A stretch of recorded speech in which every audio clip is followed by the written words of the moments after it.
Hi ಎಲ್ರಿಗೂ ನಮಸ್ಕಾರ. ನನ್ನ ಹೆಸರು ಕನಕ ಕೊಟ್ಟೂರು ಅಂತ. ಹೀಗೆ ನೀವು ಟ್ರೆಂಡಿಂಗ್ ಸಾಂಗ್ ಕೇಳ್ತಾ ಇದ್ದೀರಾ, ಓನಲ್ಲ ನೀನಲ್ಲ ಕರಿಮಣಿ ಮಾಲೀಕ ನೀನಲ್ಲ ಅಂತ.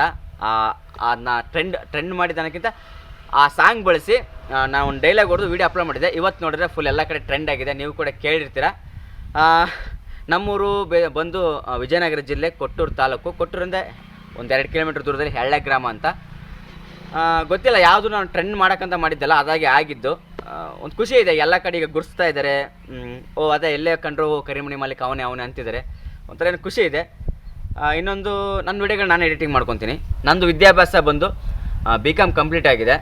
ಯಾವುದೇ ಕೆಲಸಕ್ಕೆ ಟ್ರೈ ಮಾಡಲಿಲ್ಲ, ಯಾಕಂದರೆ ನಾನು ಸ್ವಲ್ಪ ಇಂಡಸ್ಟ್ರಿ ಕಡೆ ಒಲವಿದ್ದರಿಂದ ಆ ಕಡೆ ಹೋದೆ. ಅಲ್ಲಿ ಸ್ವಲ್ಪ ಸೆಟ್ ಬಾಯಿ ಕೆಲಸ ಮಾಡಿದೆ ಒಂದು 5-6 ವರ್ಷ. ಯಾಕೋ ಅಲ್ಲಿ ಅಷ್ಟೊಂದು ಸಕ್ಸಸ್ ಕಾಣಲಿಲ್ಲ. ಹಾಗಾಗಿ ಸಾಕು ಅಂತ ಹೇಳ್ಬಿಟ್ಟು ಊರ ಕಡೆ ಬಂದು ಈಗ ಅದೇ ಫೋಟೋಗ್ರಫಿ ಬಿಸ್ನೆಸ್ ಮಾಡ್ಕೊಂಡಿದ್ದೀನಿ. ಇನ್ನೊಂದು ನಿಮ್ಮ ಕ್ಯಾಮ್ರಾಮನ್ ಯಾರು ಗುರು, ಅವ್ರನ್ನ ತೋರಿಸು ಅಂತ ಹೇಳ್ತಿದ್ದೀರಾ.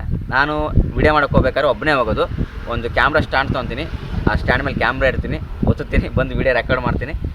ನಂತರ ಹೋಗಿ ಅದು ಓಕೆ ಅನಿಸಿದಾಗ ಓಕೆ ಅಂದರೆ ಅಲ್ಲಿಂದ ಹೊರಡ್ತೀನಿ. ಅಷ್ಟು ಬಿಟ್ಟರೆ ಯಾರೂ ಇಲ್ಲ, ನನ್ನ ಜೊತೆ ಯಾರೂ ಬರೋಲ್ಲ. ಈ ರೀಸೆಂಟ್ ಮಾಡಿರೋ ವೀಡಿಯೋಗಳಲ್ಲಿ ಯಾರಿಲ್ಲ, ಒಬ್ಬನೇ ವೀಡಿಯೋ ಮಾಡೋದು. ನನಗೆ ಈ ವಿಡಿಯೋ ಮಾಡೋ ಹವ್ಯಾಸ ಟಿಕ್ಟಾಕಿಂದನೂ ಇತ್ತು. ಟಿಕ್ಟಾಕಿಂದನೂ ವೀಡಿಯೋ ಮಾಡ್ತಾಯಿದ್ದೆ. ಆವಾಗಿಂದನೂ ನಾನು ಈ ಡೈಲಾಗ್ ಹೊಡಿತಾಯಿದ್ದೆ, ಅದಕ್ಕೊಂದು ಸಾಂಗು ಅಥವಾ ಒಂದು ಬ್ಯಾಕ್ಗ್ರೌಂಡು ಏನೋ ಒಂದು ಫನ್ನಿ ಮ್ಯೂಸಿಕ್ ಹಾಕಿ ಅಪ್ಲೋಡ್ ಮಾಡ್ತಾಯಿದ್ದೆ. ಆವಾಗಿಂದನೂ ನಮ್ಮ ಭಾಗದಲ್ಲಿ ನಾನು ಗುರ್ಸ್ಕೊಂಡಿದ್ದೀನಿ. ಈಗ ಈ ಸಡನ್ನಾಗಿ ಒಂದು ದೊಡ್ಡ ಒಂದು ಪಾಪ್ಯುಲಾರಿಟಿ ಸಿಕ್ಕಿದ್ದು ಈ ಕರಿಮಣಿ ಮಾಲೀಕ ಸಾಗಿಂದ. ಇಷ್ಟು ನನ್ನ ಒಂದು ಸಣ್ಣ ಪರಿಚಯ. ಆ ಡೈಲಾಗ್ ಮುಖಾಂತರ ಈ ವಿಡಿಯೋನ ಎಂಡ್ ಮಾಡ್ತಾಯಿದ್ದೀನಿ. ಗುರು, ಒಂದು ಟೈಮಲ್ಲಿ ಅವಳಾಗೆ ಬಂದ್ಲು, ಅವಳಾಗೆ ಓದ್ಲು, ಆದರೆ ಹೋಗುವಾಗ ಒಂದೇ ಒಂದು ಮಾತಾಡಿದ್ಲು ಮಗ. ಏನಂದ್ಲೇ?